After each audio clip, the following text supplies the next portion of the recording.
Muhammadin wa ala alihi wa ashabihi ajma'in, amma ba'd. Hadirin wal hadirat yang sama-sama dirahmati Allah Subhanahu wa taala. Marilah kita senantiasa memanjatkan puja dan puji syukur kita kepada Allah Subhanahu wa taala, yang mana Allah Subhanahu wa taala tak henti-hentinya memberikan kita nikmat sehingga kita bisa berkumpul kembali ke masjid yang penuh barokah ini guna melaksanakan salah satu kewajiban kita sebagai hamba Allah, yaitu melaksanakan salat subuh secara berjamaah. Salawat dan salam tak lupa pula kita kirimkan salawat kepada Nabi Muhammad SAW, Nabi yang membawa agama Islam dari alam kegelapan menuju alam yang terang benderang. Yang pertama, saya mengucapkan jazakallahu khairan kepada seluruh panitia Masjid Raudatul Asyikin Al-Ghazali karena telah memberi kami kesempatan untuk bisa melaksanakan salat subuh secara berjamaah. Hadirin wal hadirat yang sama-sama dirahmati Allah Subhanahu wa taala. Jadi kami ini adalah dari Baikan Subuhan. Perlu saya sampaikan bahwa Baikan Subuhan ini adalah bukan merupakan suatu komunitas atau klub motor, akan tetapi Baikan Subuhan ini adalah Baikan sebagian salat subuh berjamaah. Jadi di setiap ahad subuh kita berkumpul di suatu tempat dan menuju ke masjid yang telah kita musyawarahkan. Mengapa kita ambil waktu subuh? Karena di waktu subuh adalah di mana sholat 5 waktu yang paling berat dikerjakan oleh umat Islam adalah di waktu subuh. Dan di waktu subuh itu pula doa-doa kita insyaallah akan dijawab oleh Allah Subhanahu wa taala. Dan untuk mempersingkat waktu, kita akan mendengarkan ceramah Islamiyah yang insyaallah akan dibawakan oleh ustadz kita, yaitu Ustadz Jamil Ismail. Dengan waktu kita persilahkan.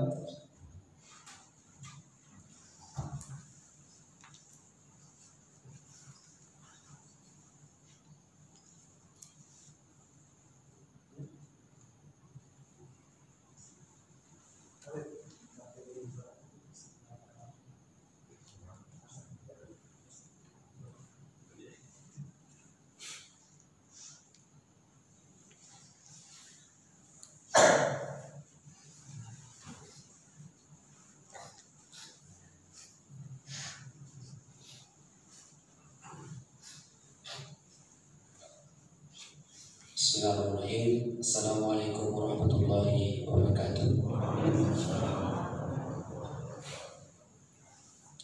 Innalhamdulillah nahmaduhu wa nasta'inuhu wa nastaghfiruh wa na'udzu billahi min shururi anfusina wa sayyiati a'malina.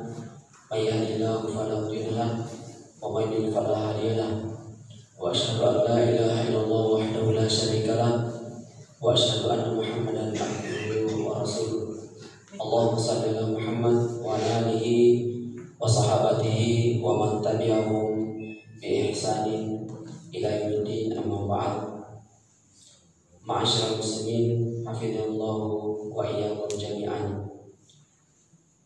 Kita memuji Allah Subhanahu wa taala. Di kesempatan seperti ini adalah waktu yang dinantikan oleh orang-orang soleh. Bahkan mereka hadir, mereka hidup, mereka terjaga jauh sebelum di waktu fajar. Karena mereka paham perjalanan ini tidak singkat, terlalu panjang untuk merasakan sebuah kebahagiaan baik dunia maupun akhirat. Dan perbekalan itu senantiasa harus diperbaharui, diperbaiki, dibenahi, dan dikawal untuk sampai dari apa yang menjadi obsesi dan kemudian impian untuk dijadikan sebuah kenyataan, yaitu masuki surga Allah Subhanahu wa taala. Makanya dalam Al-Qur'an Allah tegaskan dalam surah As-Sajdah, tatajafa junubuhum 'anil madaji yad'una rabbahum khawfan khawfan wa tama'an wa mimma razaqnahum yunfiqun. Yang dimaksud dengan tatajafa junubuhum anil madaji bukan salat subuhnya, tapi salat malamnya, salat tahajudnya. Lambung-lambung mereka jauh dari tempat tidurnya, dirinya jauh dari tempat pembaringan. Kapan itu? Ini waktu malam. Tatajafa junubuhum anil madaji, manja tempat tidur, madaji tempat-tempat tidur mereka, menunjukkan bahwa tipe orang beriman itu memang di waktu sebelum sholat subuh harus dibiasakan untuk bangun lebih awal. Makanya doa Nabi yang terbangun di awal-awal waktu itu akan mendapatkan dari keberkahan dari doa Nabi SAW. Allahumma barik li ummati fi buhuriha. Ya Allah, berikan keberkahan pada umatku yang beraktivitas di awal-awal waktu. Ini tidak disinggung awal terbit matahari, bukan itu. Tapi di awalnya, artinya mengawali aktivitas dan kebajikan adalah sebuah keberkahan dalam hidup kita, insyaallah.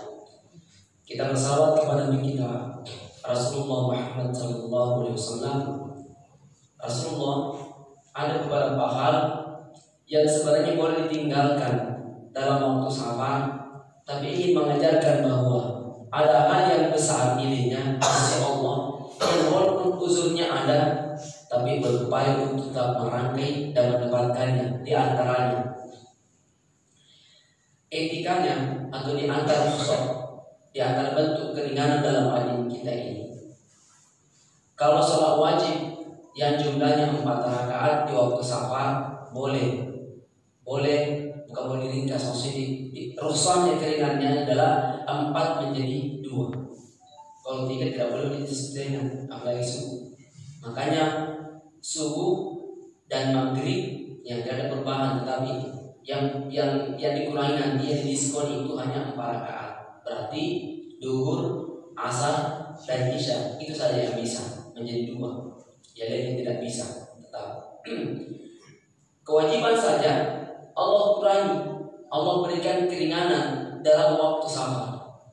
Tapi subhanallah, Nabi Muhammad SAW terkait untuk sholat sunnah sebelum fajar tetap ia kerjakan. Yang waktu-waktu lain sebelum duhur, setelah duhur boleh tidak dikerjakan, boleh di waktu safar. Karena waktu dan seterusnya kita mengerjakan, ya. Atau ada mungkin kesibukan kita. Sholat wajib tidak boleh tinggalkan. Yang sholat sunnah ada keringanan juga untuk tidak dasarkan. Bahkan zikirnya pun boleh dibatasi hanya pada astagfirullah, Allahumma antas salam kissalam tabarak tayyada jalal wal ikram. Setelah itu beranjak boleh. Ya, ini rukhsahnya. Kami ingin singgung bahwa ada beberapa ibadah-ibadah yang nafil. Kami tidak sebutkan kewajiban. Kewajiban itu adalah tidak boleh tinggalkan. Nafil ibadah sunnah adalah boleh ditinggalkan, tapi Nabi mengajarkan kita bahwa ada nilai yang ditawarkan sangat tinggi, maka jangan diabaikan. Termasuk sholat sunnah sebelum mengerjakan sholat wajib di waktu subuh. Di antara juga adalah sholat malam. Yang kita sholat tahajud, sholat malam. Dan itu Allah ajarkan dalam surah Al-Muzammil. Ya ayyuhal muzammil qum al-laila illa qalila nisfahu aw inqus minhu qalila aw zid alayhi wa rattil qur'ana tartila inna sanulqi 'alaika qawlan tsaqila. Karena ada amanah besar yang mesti ada usulnya Rasul, maka beban-beban besar itu Anda harus mempersiapkan bekal-bekalnya. Dan bekal dipersiapkan di waktu mana? Di waktu malam. Itulah waktu sholat tahajud, waktu sholat malam. Nah, semoga Allah Subhanahu wa taala memberikan kemudahan untuk senantiasa mengusung amanah-amanah kita sebagai hamba untuk mengerjakan baik yang bersifat wajib maupun bersifat nafilah yang menunjukkan tentang identitas kita sebagai hamba yang ingin menyatakan muslim. Karakter utama itu al-istislam, penyerahan diri secara total kepada Allah. Artinya apa? Apa yang menjadi aturan dalam kehidupan kita ini kita upayakan semaksimal mungkin untuk kita bisa raih jemaah subuh yang sama berbahagia. Ya, ini kita kultum ya. Kuliah terserah saya. Terserah kita. Jadi tergantung nanti ketahanan kita. Dalam 3 menit kita sudah khusyuk semuanya. sudah kehilangan kontak, selesai. Karena berbahaya kalau kehilangan kontak. Kalau pesawat itu kehilangan kontak, ya tinggal cari nanti black box-nya. Ya apa nanti yang terjadi di balik kehilangan kontak itu. Dan semoga kita tidak kehilangan kontak, insya Allah. Jadi tolong, kalau ada yang protes terlalu lama atau terlalu disingkat, tolong sampaikan. Umpama terlalu singkat kami turun, terlalu singkat tadi kami naik lagi lanjut. Sering pernah kan? Atau terlalu lama. Yang namanya kebaikan itu adalah bagaimana kita nyaman untuk merasakannya, mendapatkannya. Dan kita upayakan bahwa bagaimana maksimalkan. Saya nanti akan sebutkan beberapa poin. Tadi Ustaz kita Imam membacakan dalam surah Ar-Rum menjelaskan tentang beberapa tanda-tanda kekuasaan Allah. Nanti ada ujung-ujungnya. Mengapa Allah sebutkan itu? Jadi sebelum kali masuk materi, tadi beberapa ayat disebutkan dalam surah Ar-Rum, kami ingin menyebutkan bahwa inilah di antaranya mengapa Allah ketika menyebutkan Al-Quran, kita menanzalnahu ilaika, Al-Quran kami turunkan kepada Anda wahai umat manusia. Apa gunanya? Di antaranya liyadabbaru ayati, agar kita mentadabburi, merenungkan, mengambil nilai yang tertuang dalam ayat itu. Waliyatadzakkarul albab, orang-orang berakal itu akan mengambil pembelajaran yang tertuang dalam peringatan-peringatan dalam Al-Quran. Ya, kami sengaja langsung bukakan supaya memperjelas kepada kita terkait tentang ayat-ayat yang dibacakan. Yang kami ingin sebutkan nanti beberapa ujung-ujung pada ayat yang diawali wa min ayatihi. Di antara tanda-tanda kekuasaan Allah, di antara tanda-tanda kekuasaan Allah, ternyata di masing-masing terakhir itu ada poin-poin yang Allah ingin ajarkan kepada kita. Apa reaksi kita semestinya mendengarkan dari ayat-ayat yang kita dengarkan tersebut. Mulai dari ayat 20 sudah mulai sebutkan wa min ayatihi.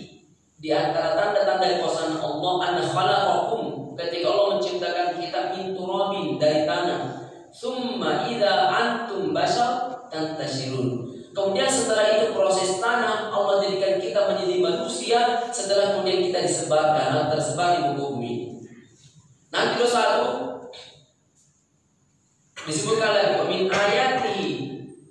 Di antara tanda-tanda kekuasaan Allah, kita tetap pasang-pasangan. Ujungnya Allah sebutkan inna fi dzalika laayatin liqaumin yatafakkarun.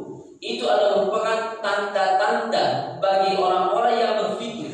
Nah, sekarang yang kedua, kami tidak bacakan semuanya karena bukan temanya. Kami cuma sebutkan bagaimana mengapa para ulama itu senang, terutama waktu subuh. Subuhlah yang menjadi recommended untuk kita jadikan bacaan kita di waktu subuh diperpanjang. Maka tidak apa-apa lama waktu subuh berdiri. Karena ada ayat-ayat dalam keheningan, dalam kebeningan, karena belum ada gejolak-gejolak. Beda kalau duhur, beda kalau maghrib. Tapi sudah beraktivitas, bekerja, olahraga, banyak masalah-masalah di waktu sholat. Ya, beda. Ini kita sudah istirahat dan seterusnya. Batu kita lagi press. Ya, kecuali yang begadang. Ya, makanya juga begadang itu kalau tidak kemanfaatannya jangan. Ya, karena ada wilayah yang dibutuhkan, ada wilayah subuh, ada wilayah sholat malam. Ya, makanya kalau saat begadang yang tidak memiliki arti, tidak belajar, tidak beraktivitas ibadah kepada Allah, hanya sekedar begitu, begadang saja, ngobrol, cerita dan seterusnya, tidak ada manfaatan. Sudah ke Malaysia, ke Jakarta lagi, sudah ke Jakarta, ke Amerika, sudah ke Amerika kemana lagi? Ujungnya apa kesimpulannya? Tidak ada. Ya.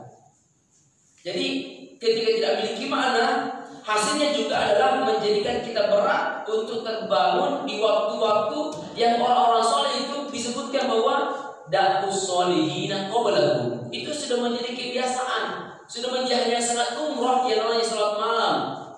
Di masa sahabat, di masa tabi'in, yang namanya sholat malam, memperpanjang bacaan di waktu sholat. Ketika mereka membaca surah per surah, 10 juz, 30 juz. Kalau Utsman Affan itu terkadang membaca Al-Quran 30 juz, hanya 1 rakaat di sholat malamnya. Imam Syafi'i ketika belajar mulai waktu Isya sampai menjelang subuh baru berhenti belajar. Imam Syafi'i rahimahullah. Kenapa bisa bertahan seperti itu? Inilah nilai-nilai yang Allah berikan ketahanan kepada kita. Kalau kita mau keadaan dibantu dengan kopi, karena tawakal tertiga berkopi. Curiga pada dirinya, tidak mampu kayak saya. Ya, mereka itu merasakan itu bahwa dengan kekuatan yang Allah berikan kepada kita, maka insya Allah kita akan bertahan. Yang oleh orang mungkin mengatakan tidak bisa, dia bisa. Kenapa? Karena Allah menghendaki tentang sesuatu. Kalau katakan Al-Quran, ya ayyuhalladzina amanu in tansurullaha yansurkum. Jika Anda kuat dalam membela, mengamalkan, menolong agama Allah, tidak usah khawatir. Ya, ada tabat-tabatan, ada tamat-tahu. Mengapa Allah janjikan dua hal? Yang surkum Allah tolong kita. Yang kedua, wasabil aqdamakum, Allah kokohkan kita. Apa itu kokohan? Mampunya kita bertahan dalam suatu aktivitas yang mungkin orang lain tidak mampu untuk lakukan, tapi kita bisa. Dengan at-tadribat, melatih diri berada pada bingkai kebaikan. Ini belum masuk materinya, baru mukadimah. Kan kultum juga. Saya tadi, masya Allah, imam kita membacakan ayat per ayat terkait ini, makanya kita singgung dulu sebelum kita lanjut. Yang lain lagi, nanti tentang bahasa disebutkan ada. Apa wujud nanti ayat? Tadi ini tentang ketika Allah menciptakan kita berpasangan-pasangan azwaja, laki dan perempuan, untuk kemudian sakinah ada ketenangan. Kemudian setelahnya, wa min ayati khalqus samawati, penciptaan langit. Kemudian waqtilaf alsinatikum, terhadap bahasa. Ada bahasa Indonesia, ada bahasa Bugis, ada bahasa Arab, bahasa Inggris, sangat banyak bahasa. Kemudian alwanikum, warna kulit, mapatan, terang, kecoklatan dan seterusnya. Ini bukan berfungsi untuk saling membanggakan dengan warna, tidak. Itu senasuliku. Milah simayah dia milah itu nasihat, milah silaunya, silau kegelapan silau. Bukan untuk itu. Ada nanti arahnya. Kenapa Allah ciptakan itu warna berbeda, bahasa berbeda? Nanti ada ujungnya disebutkan. Inna fi dzalika la ayatin lil alimin. Itu merupakan tanda-tanda kebesaran Allah. Itu bagi orang-orang yang mengkaji, menganalisa kenapa Allah sebutkan itu warna itu, bangsa itu, suku itu. Dalam surah Al-Hujurat, maka jangan dibaca satu ayat saja ini. Maksudnya ini baca ayat di surah lain. Ketika Allah menjelaskan itu perbedaan warna, perbedaan suku, berbangsa, Allah Subhanahu surah Al-Hujurat, ya ayyuhan nas inna khalaqnakum min dzakarin wa unsa wa ja'alnakum syu'uban wa qabaila. Bangsa-bangsa, suku-suku itu sudah beda bahasanya, lain beragam bahasa. Coba wa qabaila ta'arafu. Apa ujungnya? Disebutkan inna akramakum indallahi atqakum. Jadi jangan berbangga dengan warna, jangan berbangga dengan jabatan, dengan realita kepada kehidupan kita terkait tentang material yang ada. Karena yang Allah nilai pada kita adalah ketika ketakwaan itu ada. Makanya Allah kata Al-Quran, wa tazawwadu fa inna khairaz zadi taqwa. Berbekal ketakwaan. Jangan berbekal dengan apa? Bodika, minyak rambut. Bukan itu poinnya. Boleh berlama-lama pergi ke masjid kalau laki-laki, kalau perempuan terlarang ya untuk aroma ke masjid. Boleh, tapi yang tidak nampak aromanya, karena bisa mengundang fitnah dalam kehidupan umat manusia. Jadi jemaah nasab bahagia. Jadi sebutkan bahwa itulah tanda di antara kekuasaan Allah agar kita menganalisa mengapa Allah menjadikan ragam bahasa ada, warna kulit itu berbeda, supaya kita tidak berbangga-bangga dengan itu, karena bukan itu poin penilaian Allah SWT untuk kita. Ya, kemudian setelahnya, wa min ayati khalqus samawati wal ardi. Setelahnya, manamukum, istirahati, tidur kita di waktu malam. Kemudian wan nahar wa ibtiga'ukum min fadli. Di waktu siang itu ibtiga'ukum min fadli, mencari karunia. Apa mencari karunia? Mencari nafkah. Makanya doanya ketika keluar masjid antaranya adalah Allahumma inni as'aluka min fadlika. Ya Allah, aku minta kepadamu karunia. Apa itu karunia? Setelah tadi mawal kita masuk dalam masjid, Allahumma inni as'aluka, Allahumma ftah, ya Allah bukakan pintu-pintu rahmat. Itu kita masuk masjid.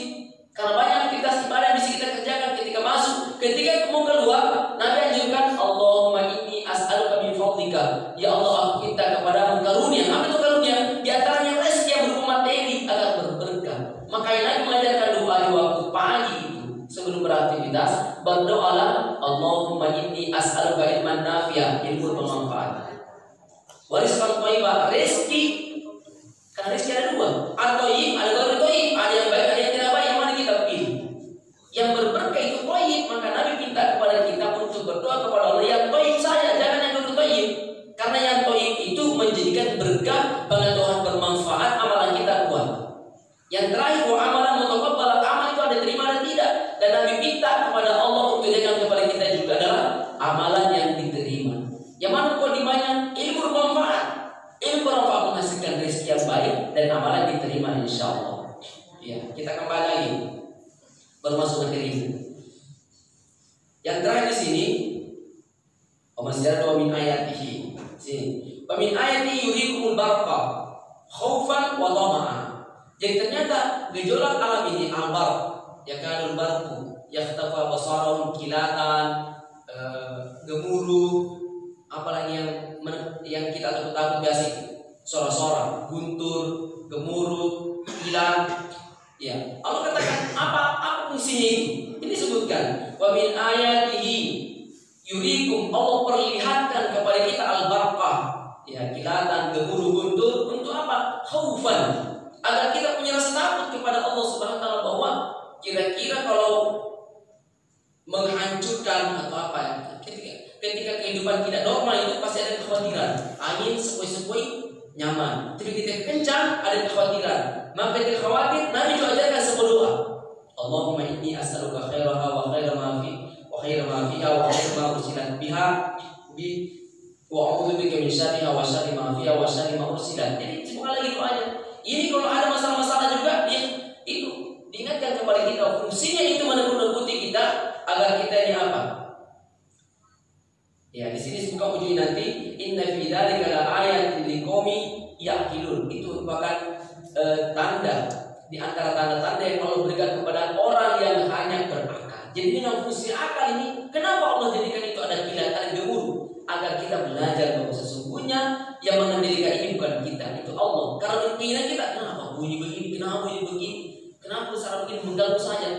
Ya, padahal semua ada gunanya agar kita takut kepada Allah SWT. Yang terakhir untuk mengkonfirmasi, wa min ayati an taqum as-sa'atu 'ala bi amrihi summa idza da'akum da'watan min al-ardi idza antum takhrujun. Jadi di antaranya juga adalah adanya langit dan bumi adalah bentuk daripada kekuasaan Allah SWT di amrihi. Jadi peredaran, pergerakan yang ada di muka bumi ini, baik di langit maupun di bumi, adalah di amri, adalah merupakan bagian daripada perintah dan aturan Allah Subhanahu wa taala. Sekarang kita masuk materinya. Ini hanya kita sebutkan saja tadabburnya, kita tidak sebutkan semuanya dulu. Hanya mengingatkan kepada kita bahwa rentetan daripada apa yang Allah ingatkan kepada kita, wa min ayati, di antara tanda-tanda kekuasaan Allah Subhanahu wa taala selalu dikembalikan bahwa yang mengendalikan semua perkara kehidupan ini adalah Allah Subhanahu wa taala. Bagi fungsinya kita adalah bagaimana merujuk kembali, memperhatikan kembali poin-poin perkara-perkara apa yang menjadi amanah pada kehidupan kita. Contoh ayat Allah ketika menawarkan ad-din ini, risalah ini kepada bumi, langit, bumi, tidak sanggup mereka karena bebannya berat, amanahnya berat. Kata Allah katakan, "Lau anzalna hadzal Qur'ana 'ala jabalin," kalau kami turunkan Al-Qur'an terhadap gunung, la ra'aitahu khashi'an mutasaddian min khasyatillah, maka Anda akan melihat pegunungan itu akan hancur lebur. Begitu berat daripada bobot daripada ayat-ayat Al-Quran ini. Amanahnya berat. Contoh yang kedua, inna aradna al-amanata 'ala as-samawati wal ard. Kami amanahkan, kami tawarkan amanah ini, risalah ini kepada as-samawat, langit. Langit itu luar biasa, itu agungnya, luar biasa besarnya. Wal ard, bumi juga hamparannya luar biasa. Tapi ternyata mereka adalah fa'abaina ahya minna wa ashfaqna fiha. Mereka bukan menolak karena membangkang kepada tidak. Mereka tahu diri, kami tidak sanggup ya Allah beban-beban ini. Kemudian wa hamalal insan, manusia yang punya keberanian luar biasa manusia. Hal yang tidak disanggupi oleh langit dan bumi ada disanggupi oleh manusia. Maka manusia yang telah mengaku untuk mampu mengusung amanah itu, agama itu, dan tidak mampu, Allah katakan innahum kana zaluman jahula. Manusia itu yang pertama dia kalau tidak mampu mengusung amanah, tidak mampu beribadah dengan baik, yang pertama zalim. Karena sudah menerima, kemudian tidak sanggup, padahal dia sanggup insyaallah. Kata Allah dalam Al-Quran, la yukallifullahu nafsan illa wus'aha. Tidak mungkin beban Allah turunkan pada kita kecuali Allah sudah men-setting keadaan manusia untuk punya kemampuan bisa kemudian mendapatkan dan melaksanakan amanah itu. Di antara ayat tadi itu Nabi dipersiapkan untuk senantiasa bangun tengah malam agar sanulki yu'ti alaika qawlan tsaqila, amanah berat itu mampu diusung. Sehingga kalau umatnya juga mau mengusung amanah-amanah besar, di antaranya biasakan apa ini kebiasaan Nabi yang disyariat dalam hadis ini untuk kita kerjakan. Ini zuluman. Yang kedua jahil. Makanya kalau mau menjadi baik keadaannya, sudah mau dianggap berpengetahuan yang tinggi oleh Allah Subhanahu wa taala, mari kita kuat dalam mengusung amanah-amanah dalam kehidupan kita ini berupa ad-din. Ya, sholat lima waktu disampaikan subuh, tapi kita ingatkan diri kita jangan cuma subuh semangat. Kalau subuh saya semangat, maka adanya mesti lebih semangat lagi. Kan tadi sampaikan di poin terbaliknya. Artinya kalau yang paling berat mampu kita laksanakan, apalagi yang di bawahnya. Ihsan dan seterusnya dan busra. Kabar gembira dengan di antaranya man sholal bardain dakhala jannah. Siapa yang membiasakan sholat di dua waktu dingin. Waktu dinginnya malam adalah subuh, waktu dinginnya siang adalah asar. Jadi yang dimaksud oleh para ulama di antaranya adalah sholat subuh dan asar. Ketika mampu untuk dibiasakan, maka adalah dakhala jannah, masuk surga. Pertanyaan, apakah dulu tidak dianggap masuk surga? Iya juga, tapi ada poin bahwa di antara bentuk ibadah ada maratib, ada tingkatan-tingkatan. Ada yang tertinggi nilainya, ada sederhana, ada juga yang tidak ada di sederhana. Semua adalah nilainya baik dan kuat di sisi Allah Subhanahu wa taala. Jangan sampai kita pilih karena soal waktu baik paket. Oh, kalau begitu karena subuh dengan apa? Subuh dengan asar surga. Berarti kalau begitu konsesi udah turun daun surga. Apa katakan saya pada surga. Yang mana surganya? Subuh dengan asar.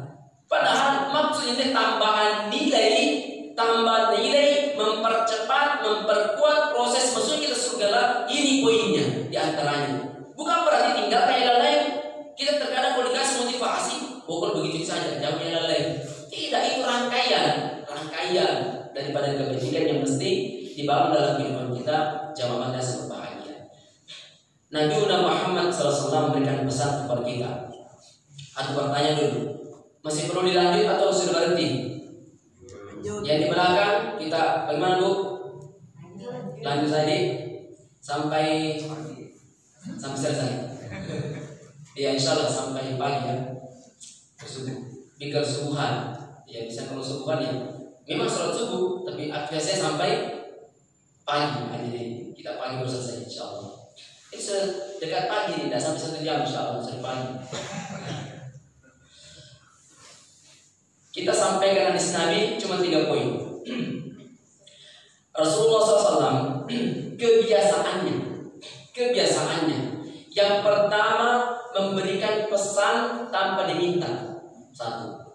Yang kedua, apalagi kalau diminta untuk berikan pesan, pasti Nabi tidak pernah mengabaikan untuk berikan pesan. Yang ketiga, sahabat Nabi sangat gemar untuk selalu berada pada sisi Nabi karena kemanfaatan itu, entah beliau diam atau berbicara, adalah semua kemanfaatan. Ada semua kebaikan di dalamnya. Dan ini dibutuhkan oleh kita semuanya. Di antara pesan Nabi kita Rasulullah SAW adalah yang pertama, ittaqillaha aizma. Perbaiki ketakwaan kita kepada Allah dimanapun kita berada. Ini nanti kita sebutkan poin-poin maksudnya. Yang kedua, wa'atbi sayyi'atal hasanata tamhuha. Ketika Anda terjebak dalam sebuah kesalahan, sadar dengan kesalahan itu. Kan terkadang manusia berbuat kesalahan 2. Yang pertama, disuruh paham tapi masih dikerjakan. Yang kedua juga tidak tahu bahwa kesalahan dikerjakan. Ketika sadar dari sebuah kesalahan, apa yang terjadi? Harus bereaksi untuk tinggalkan keburukan itu. Yang kedua adalah bagaimana berupaya menutupi celah keburukan kita dengan cara apa? Memperbanyak kebaikan-kebaikan. Karena kebaikan yang banyak itu adalah punya kemampuan dan kekuatan untuk menggugurkan dan menghapuskan daripada as-sayyi'ah, keburukan-keburukan. Yang ketiga, wa khaliqin nasa bi khuluqin hasan. Hendaknya memperhatikan sisi interaksi kita kepada manusia. Ini berarti semuanya. Artinya apa? Jangan sampai item kita, interaksi kita kepada Allah itu bagus kelihatannya, penampakannya, tapi pada ujung interaksi kita dengan manusia, tereksekusi aktivitas kita ternyata tidak baik. Padahal ulama kita menjelaskan, kalau seandainya baik hubungan kita kepada Allah, maka Allah akan menjadikan interaksi kita dengan manusia itu menjadi baik. Fayudau lahul qabulu inda fil ardi. Ketika manusia baik hubungannya kepada Allah, maka Allah akan menyebutkan, malaikat itu menyampaikan bahwa fayudau lahul qabulu fil ardi, akan mudah diterima nanti di si manusia. Artinya mudah diterima. Mudah diterima artinya lah ketika bergaul nantinya, ketika berinteraksi nantinya lah berinteraksi sesuai dengan adab-adab dan tuntunan yang terdapat dalam hadis kita ini. Kita masuk poin pertama. Pesan Nabi menyebutkan ittaqillaha haitsu ma kuntum. Bertakwalah kepada Allah dimanapun kita berada. Kata ini inti pada proses hidup kita. Makanya ketika Allah menjelaskan dalam Al-Quran, ya ayyuhalladzina amanu taqullaha itu haqqa, sebenar-benarnya. Yang mana maksud sebenarnya? Di antara pun sebenarnya ketakwaan itu, bahwa ketakwaan itu tidak berlaku hanya pada satu tempat, tidak berlaku pada satu waktu saja, waktu subuh saja, waktu maghrib saja, waktu saja, waktu bersama dengan teman saja, baik keadaannya, kaifal hal, bagaimana keadaannya, baik pada seterusnya.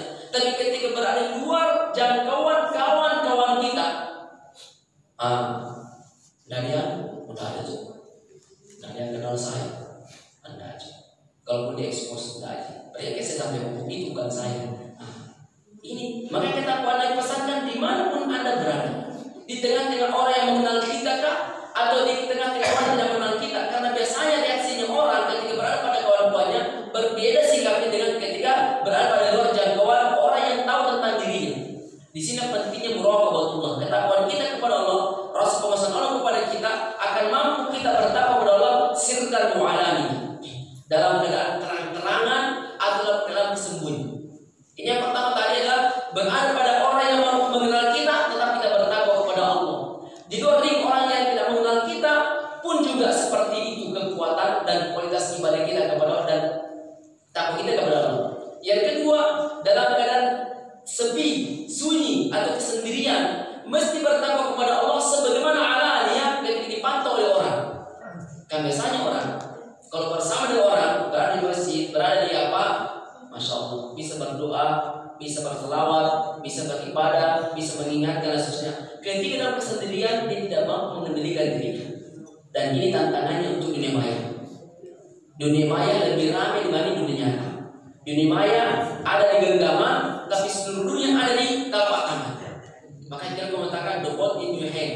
Ya, dunia dalam genggaman. Ya, ada informasi di sini dalam genggaman. Untuk tantangan hari ini jauh lebih kompleks, jauh lebih cepat aksesnya dibanding kondisi masa lampau. Kondisi masa lampau menelpon pun tidak ada, SMS pun tidak ada. Hari ini mau gambar, mau bergerak, mau didengar, mau tutorial, semua nampak. Sehingga kalau ketakwaan tidak muncul pada kehidupan di akhir zaman seperti ini, maka tantangannya adalah kita akan terlena. Maka Nabi melihatkan kesempurnaan iman tidak akan mungkin dijaga oleh hamba ketika nafsunya itu menjadi dominan dalam kehidupannya. La yu'minu ahadukum hatta yakuna hawahu taba'an lima jitu. Bahkan Allah katakan dalam Al-Quran, Anda yang Rasul seandainya mau ikuti semua pola kehidupan umat manusia, Anda tidak akan sampai pada jalur kebenaran. Wa ikuti aktsara man fil ardi yudilluka an sabilillah. Anda ya Rasul, ini ultimatum dari Allah.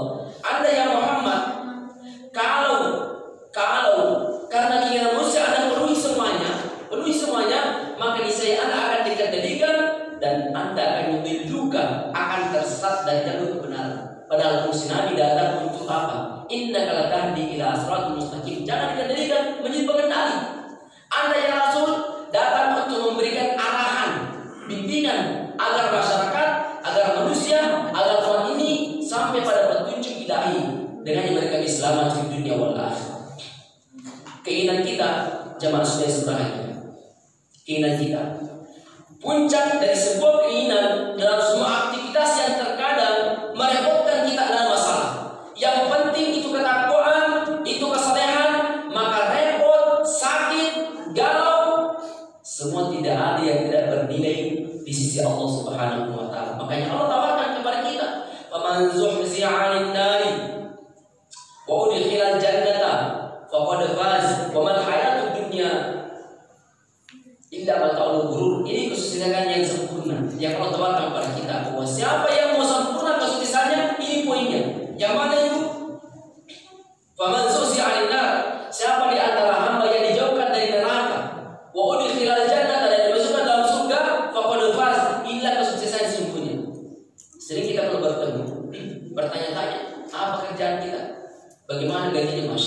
sukses bro. Bagus, mantap. Kita di sini bagaimana? Bisnisnya masak meningkat luar biasa. Tapi ketika disandingkan bagaimana soal yang lain, masalah saya belum. Berarti bukan sukses ini kegagalan total. Kenapa? Karena tidak mampu memanfaatkan potensi yang Allah berikan padanya untuk lebih dekat kepada Allah. Tadi apa fungsinya itu? Warna, bahasa, materi yang Allah berikan pada kita mengantarkan pada kita untuk paham dengan akal kita bahwa kita adalah Allah SWT memberikan sesuatu untuk kita kembalikan juga kepada Allah Subhanahu wa Ta'ala. Kita kembali. Maka jamaah sudah sebahagia, ini yang paling pokok pada perhatikan bersama bahwa Nabi menjelaskan ittaqillah haitsu kuntum. Ketakwaan kita kepada Allah adalah hendaknya terbawa, hendaknya senantiasa ada di semua lini pada kehidupan kita, entah dalam kesepian maupun dalam keramaian, sirran wa alaniyah. Karena yang namanya orang bertakwa itu adalah tidak mengenali tempat dan waktu. Semua, mau malam, mau tengah malam, mau siang, mau dipantau, mau di CCTV, mau tidak, mau diberitakan, mau tidak, mau diviralkan, mau di-share, dan pengaruhnya begini. Mengapa? Karena ketakwaan itu kalau mengatakan dalam Quran, innama nuti'ukum liwajhillahi la nuridu minkum jazaa'an wala syukura. Bukan karena apresiasi orang menjadikan kita lebih semangat meningkat ibadah kita kepada Allah, bukan. Karena mereka liwajhillah, tuntutan mereka dalam beraktivitas adalah Allah tabaraka wa ta'ala dalam kebaikan yang kita lakukan. Ini yang pertama. Yang kedua adalah wa'at bi'is-sayyi'atal hasanata tambuha. Segera berbenah diri, membuat perbaikan diri setelah terjebak dalam kesalahan. Kesalahan kami sampaikan ada dua. Kesalahan yang disengaja, paham ini keburukan dikerjakan, ini mengganda keburukannya. Kemudian ada kesalahan terjadi karena ketidaktahuan kita. Apa fungsinya? Orang yang berbuat kesalahan karena tidak tahu, insya Allah dimaafkan. Tapi tidak bolehlah ketidaktahuan. Wah, itu pun kita tidak tahu. Karena kalau kita kerjakan kesalahan kita tidak tahu kan aman. Tidak begitu. Karena agama ini jangankan kita, Nabi sendiri dalam surah Toha Allah pesankan. Waqul ya Muhammad, sampaikan. Anda harus lakukan, amalkan dan sampaikan pada umat ini, hambaku ini, yaitu umat terakhir ini adalah Rabbi zidni ilman, tambahkan ilmu. Maka kalau bertambah ilmu, bertambah itu adalah jalur untuk mengurangi angka kesalahan, angka keburukan. Pertanyaan kenapa kita ada beberapa rangkaian keburukan yang orang lain kerjakan, kita tidak mengerjakan? Karena kita paham konsekuensinya, kita paham arahnya, bahwa di semua keburukan yang kita kerjakan, besar kecilnya berpengaruh terhadap kesolehan kita, berpengaruh terhadap kekuatan hati kita, berpengaruh terhadap aktivitas kita untuk melakukan pendekatan kepada Allah Subhanahu wa Ta'ala. Ketika terasa mata sulit memandang yang namanya Al-Quran, ketika telinga sudah gerah mendengarkan ayat Quran lebih dengan nyanyian apa dan seterusnya yang tidak menuntut kita untuk taat kepada Allah SWT, berarti di saat itu hati kita selalu perlu diopname dulu. Iya. Jangan-jangan sudah sekarang. Ya. Kita terkadang jarang mendiagnosa, jarang periksa. Kalau kesehatan hati jarang diperiksa. Ya, tidak ngalu kalau bahasa itu, tidak ngalu. Jarang sholat, itu tidak diperiksa hatinya. Tapi kapan sakit giginya, kita nama dokter itu langsung menderita. Kapan demam, langsung terasa. Padahal demamnya hati, sakit giginya hati, itu ada semua di situ. Maka penting untuk dialisis segera. Untuk apa? Cepat diterapi. Karena kapan tidak sehat, kapan sekarang lebih berbahaya dibanding fisik. Kalau fisik meninggal karena ketaatan tidak ada persoalan. Tapi kalau sehat jiwa, sehat raga kita, sakit yang di sini, maka itu persoalan besar dalam diri kita. Maka yang diterapi nama-nama ini, yang paling penting, yang paling pokok adalah ini.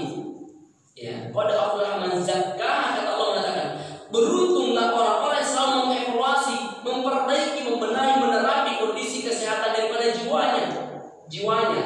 Mengapa? Karena kalau ini sehat, maka semua pandangan kita, cara bicara kita, ibadah kita akan menjadi kuat dan menjadi baik juga insya Allah. Makanya di antara bonusnya orang berbuat kesalahan karena tidak tahu dan tidak boleh lalu ketidaktahuan adalah innallaha tajawaza li an ummati al khata'a wa nisyan. Sungguh Allah akan melewati. Apa arti melewati? Tidak dicatat sebagai sebuah kesalahan. Dia berbuat kesalahan, tajawaz itu melampaui saja, dilewati saja dan catat. An ummati terhadap umatku ini kata Nabi SAW adalah yang pertama khata. Khata itu kesalahan yang tidak disengaja. Ada juga orang sengaja melakukan itu dikatakan tak sengaja. Ini kan permainan tipu. Jadi yang menentukan itulah memang dalam hati kita. Istaftikul bahkan coba tanya hati kita, hati kecil kita, nurani kita, tanya apa kita sengaja atau tidak, apa kita tahu atau tidak. Karena lisan boleh berdusta, tapi hati tidak mampu berdusta kecuali kalau hati itu dipenuhi oleh kotoran-kotoran, maka kejujuran pun sulit yang timbul dalam hati. Maka hati yang ditanya itu hati yang masih hidup. Kalau hati sekarang jangan tanya dirinya saja tidak mampu bergerak, tidak mampu menganalisa, apalagi mau memberikan perintah pada mata, pada tangan dan seterusnya. Nah, maka ini tajawazah tidak dicatat kesalahannya, al-khata' wa nisyan, dan orang yang sedang lupa. Tapi jangan selalu lupa terus. Sudah Selasa, astagfirullah, saya lupa. Besok sudah Selasa, lupa lagi. Besok lupa lagi. Pasalnya sudah ke kantor, tak tadi. Mau ke kantor, sudah persiapan. Jadi kalau urusan dunianya tidak pernah lupa. Kalau perlu pakai alarm. Urusan akhiratnya memang sengaja untuk dilupakan. Bahkan persiapkan jawaban pada temannya untuk lupa. Berarti tidak lupa sebenarnya. Hanya jawaban saja menunjukkan tentang kealpaan itu. Ya ini perhatian terhadap kebaikan-kebaikan dan kesulitan daripada diri kita. Ya insya Allah kita sampai setengah jam lagi. Ini buat bisa ya terhasan. Apa kemanfaatannya segera berbenah diri? Kita baca ayat Al-Quran.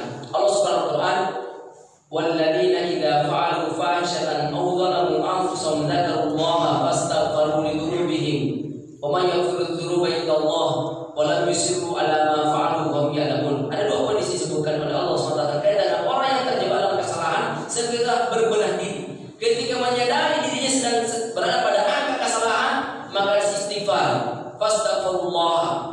Istighfar itu berfungsi untuk apa? Menggugurkan kesalahan sekaligus Allah turunkan rahmatnya berupa dunia. Jadi bukan cuma kemanfaatan akhirat tapi dunia juga. Dan surah Nuh Allah tugaskan. Surah Nuh, Nabi Nuh Allah ajarkan kepada kaumnya untuk menyampaikan memperbaiki istighfar kepada Allah karena tantangan kaum itu luar biasa. Nabi Nuh itu berdakwah, walaqad ba'asna kami belum arsalna nuran ila qaumi falabisa fihim. Kami utus Nabi Nuh pada kaumnya, dan Nuh itu sampai tinggal di kaumnya berdakwah lamanya adalah alfasanatin illa khamsina ama, 950 tahun lamanya Nabi Nuh berdakwah pada kaumnya. Tapi kalau mau dihitung yang beriman dengan tidak beriman lebih banyak, jauh lebih banyak yang tidak beriman dibanding yang beriman. Nah sekarang di antara bentuk dakwahnya dikatakan begini Al-Quran, "Faqultu astaghfiru rabbakum innahu kana ghaffar." Perbanyak istighfar kepada Allah karena Allah Maha Pengampun. Apa juga materinya? Allah katakan Al-Quran, "Yursilis sama 'alaikum midrara wa yumdidukum bi amwalin wa banina wa ja'alakum jannatin wa ja'alakum anhara." Jadi Allah sebutkan bahwa di antara efek-efek dan hasil-hasil dunianya ketika beribadah kepada Allah, kalau akhirnya jelas dapat. Tapi di antara tambahannya bonus untuk hidup kita dunia, Allah katakan kami akan mempermudah turunnya hujan yang tidak menjadi azab tapi rahmat. Coba kalau hujan turun dalam bentuk rahmat Allah, tadinya gersang, tadinya tandus, itu menjadi apa? Subur, kemudian tumbuh-tumbuhan dan seterusnya. Satu.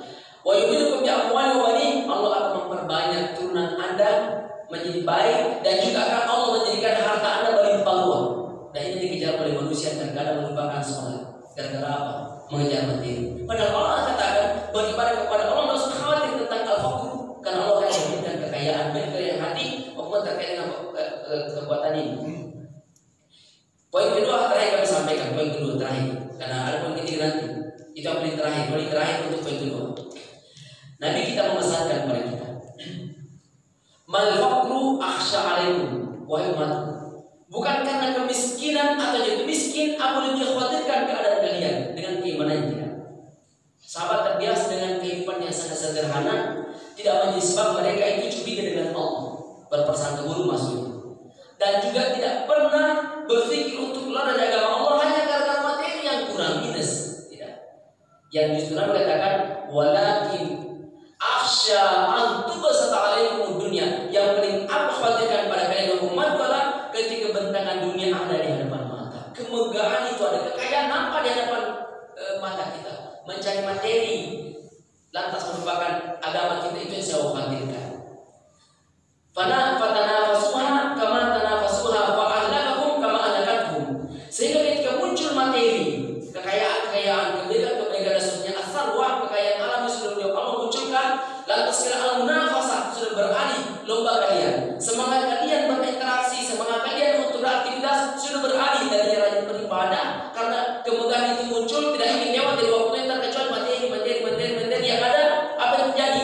Kalian ahlakatkum kama ahlakathum, menjadi binasa sebagaimana orang-orang dulu, masyarakat dulu lampau gara-gara materi mereka kejar dan tidak kesampaian juga dan tidak ketemu juga, akhirnya mereka binasa dan juga kita binasa karena sama pola hidup kita. Ini penting karena Nabi memberikan dari dulu, dikatakan dari dulu pada kondisi-kondisi yang stabil keadaannya, ada Nabi, ada rujukan utama, ada orang, ya masih hidup memberikan warna. Sekarang Nabi sudah tidak ada, sehingga kita harus berinteraksi dengan as-solih, al-muasyatu ma'al akhirin, al-bi'atus solihah, bergaul dengan orang yang lain dalam lingkupnya soleh, itu akan membentuk karakter daripada keimanan kita kepada Allah lebih kuat insyaallah. Terakhir, yang pertama tadi adalah ketakwaan perlu ditata. Yang kedua adalah segera berbenah diri ketika terjebak dalam kesalahan. Yang ketiga adalah wa khaliqin nasa bi khuluqin hasan, berinteraksi dengan masyarakat, dengan manusia dengan pergaulan yang baik. Pergaulan yang maksudnya sesuai dengan tuntunan agama. Ya, karena ada orang begini. Kenapa bocahnya orang? Enggak, saya kekuatan. Apa itu? Ada kelas. Bukan saudaranya, bukan kemanakannya. Anda pacaran? Iya, tapi kan pacaran Islam. Maksudnya, saya sering tegur, assalamualaikum dek, bagaimana kabar? Alhamdulillah. Sudah ke sholat malam. Memangnya tidak ada perempuan yang bisa dakwahi? Ya, kan bahaya kondisinya. Jadi syaitan itu pintar bermain. Di antara pesan Nabi, dikatakan begini pesan Nabi tentang interaksi lawan jenis dulu sebelum kita yang interaksi yang secara umum. Nabi menjelaskan untuk dunia saking menggiurkannya, Nabi menggambarkan dua keadaan yang semua orang pasti senang dengan itu. Jadi Nabi mengatakan inna dunya hulwatun hadirah. Dunia itu manis. Yang kedua hijau pemandangannya. Itu kalau hijau menunjuk apa? Kalau hijau berarti sehat. Tanaman-tanaman itu ternyata warna hijaunya itu berbeda-beda bertingkat. Semakin baik kualitas hijaunya, semakin menunjukkan sehatnya daripada tumbuhan itu. Ada kualitas hijau yang berbeda-beda. Kalau hijau kecoklatan atau mati, mau kuning itu. Ya, jadi ini. Inna dunya hulwah, manis. Senang orang dengan yang manis kan, nyaman, baik, elok dan seterusnya. Hadirah, bisa dipandang, nyaman dipandang. Makanya kalau orang suntuk di kantornya Senin sampai Jumat atau Senin sampai Sabtu, kemana hati mereka? Yang tinggal sama keluarganya dibenahi, diperbaiki, alhamdulillah. Tapi kebanyakan di antaranya lah pergi apa? Rekreasi, pergi lihat pemandangan-pemandangan dan seterusnya. Untuk apa? Merefresh keadaannya. Jadi ternyata pemandangan ini juga adalah satu keadaan yang menjadikan hasil view kita, ya, pemandangan kita itu untuk pandangan kita menjadikan segar kembali, ya, merefresh daripada keadaan, ya, daripada kita itu secara fisik, ya, bukan ketenangan pada jiwa yang hakiki, masih semu itu.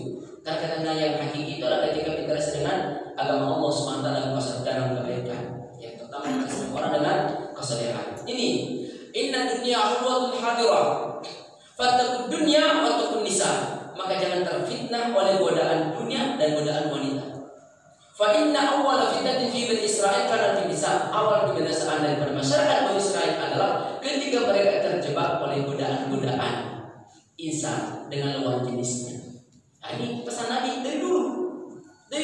Yang kita terlalu berani mengatasnamakan bahasa reformasi bahwa pacaran Islami dan seterusnya, akhirnya kita terjebak dengan istilah itu. Ujung-ujungnya kita terjebak pada perzinahan. Mata punya nasib, punya bagian dari itu rasanya wasadaqathu, dan bisa dibenarkan oleh yang sesungguhnya namanya perzinahan. Allah Subhanahu wa taala berzina, innahu kana fahishan wa sa'a sabila. Sekarang kita sebutkan umumnya. Interaksi dengan manusia dengan baik, tutur kata, pergaulan dan seterusnya itu harus baik. Mengapa? Karena ternyata bisa berdampak terhadap aktivitas kita, interaksi kita kepada Allah. Umpama begini. Kita rajin sholat, rajin bersedekah, sudah berhaji, sudah berumrah, semua rangkaian ibadah terkait tentang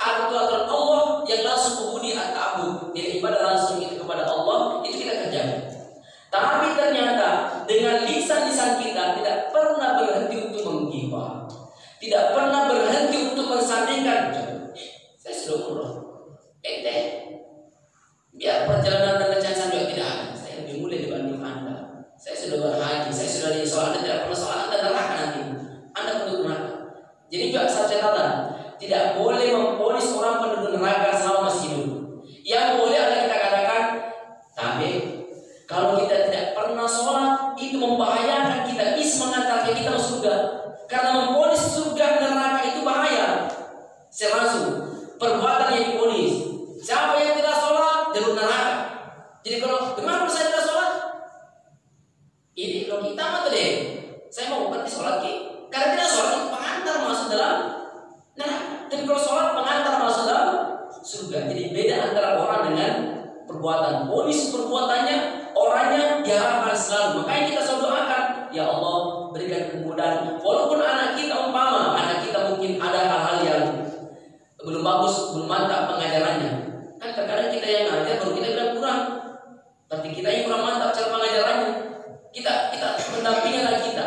Ujung berbuat kesalahan kurang ajarnya. Berarti kurang pengajaran. Siapa yang kurang pengajaran? Kita paling banyak berinteraksi. Berarti kita juga yang perlu diperbaiki. Kenapa tadi ajar baik? Banyak-banyak.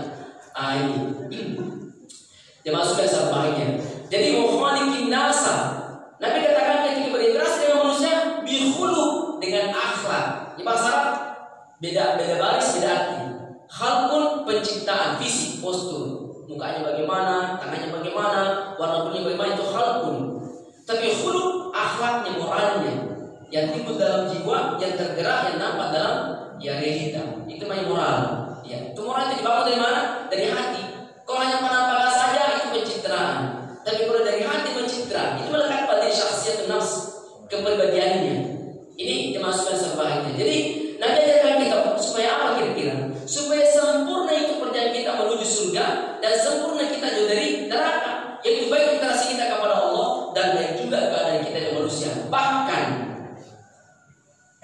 efek berkahnya interaksi kita kepada Allah itu berdampak dengan horizontal kita dengan sesama hamba. Dan orang akan tertarik untuk beragama ketika beragama itu bagus cara pendekatannya dengan manusia. Maka satu catatan penyair mengatakan ahsin ilan nasi tasta'bid qulubahum. Kalau bahasa Indonesia mengatakan ikatlah persahabatan dengan kebaikan. Jadi ternyata itu orang itu bisa diikat dengan apa? Kebaikan-kebaikan ada. Sehingga ketika orang soleh mengikat orang dengan kebaikan, subhanallah. Yang bahaya adalah orang buruk, orang tidak beragama mengikat orang dengan kebaikan. Kasih sembako, peduli, bagaimana kabar? Dia tidak terima. Tapi subhanallah untuk menarik orang tidak terima juga. Bagaimana kabar? Kepeduliannya. Ketika orang peduli kepada orang lain, itu akan timbul mahabbah, kecintaan dalam dirinya, sehingga kemudian apa yang menjadi perintah aturannya diikuti mengekor ke situ. Maka orang soleh wajib menciptakan suatu kebaikan agar orang tertarik dengan kebaikan itu. Ahsin ilan nasi tasta'bid qulubahum. Akan kita bisa ikat hati orang dengan kebaikan-kebaikan yang sedang kita uploadkan kepada orang. Ini saja mungkin beberapa hal yang kami sampaikan terkait tentang pesan-pesan Nabi Muhammad SAW yang berlaku dari dulu sampai kini dan sampai hari kiamat. Sehingga siapa yang kuat memegang pesan-pesan Nabi dan berupaya kuat untuk mengaplikasikan dalam kehidupannya, maka orang inilah yang akan mendapatkan tiket yang Allah Subhanahu wa taala wa man zuhziha 'anil nari wa udkhilal jannata faqad faz wa mal hayatud dunya illa mata'ul ghurur. Siapa di antara hamba yang kemudian zuhziha 'anil nari, dijauhkan dari neraka, wa udkhilal jannata, dan dimasukkan surga, faqad faz, inilah orang yang sukses.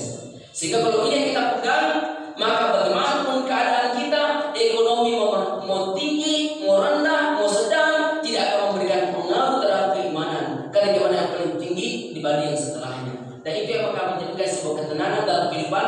Karena kita paham bahwa di semua nilai-nilai yang Allah turunkan pada kita tidak akan sama dan tidak bisa disandingkan dengan apa yang kita rasakan pada kehidupan kita di dunia yang sementara ini. Inilah beberapa hal yang kami sampaikan. Semoga Allah Subhanahu wa taala memberikan kemudahan dalam hidup kita ini, menguatkan kejiwaan kita untuk mengusung amanah yang ternyata langit dan bumi tidak mampu untuk mengusung, sehingga diharap manusia punya kekuatan dengan pertolongan Allah yang Allah berikan padanya, dengan kesilahannya, maka kita akan mampu untuk menjalankan amanah kita di sisi Allah Subhanahu wa taala. Subhanallah bihamdi, asyhadu an la ilaha illa anta astaghfiruka wa atubu ilaik.